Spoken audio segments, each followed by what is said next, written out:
ಬಿಹಾರ್ ವಿಧಾನಸಭಾ ಚುನಾವಣೆ ಘೋಷಣೆ. ಬಿಗ್ ಅಪ್ಡೇಟ್ಗೆ ಸ್ವಾಗತ. ನಾನು ಸ್ವಾತಿ.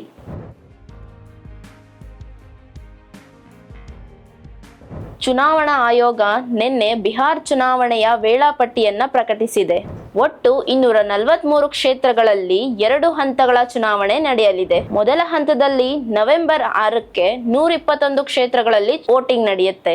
ಎರಡನೇ ಹಂತದಲ್ಲಿ ನವೆಂಬರ್ 11ಕ್ಕೆ ಉಳಿದ ಕ್ಷೇತ್ರಗಳಲ್ಲಿ ವೋಟಿಂಗ್ ನಡೆಯುತ್ತೆ. ಈ ಚುನಾವಣೆ ಫಲಿತಾಂಶ ನವೆಂಬರ್ 14ಕ್ಕೆ ಪ್ರಕಟಣೆ ಆಗ್ತಿದೆ.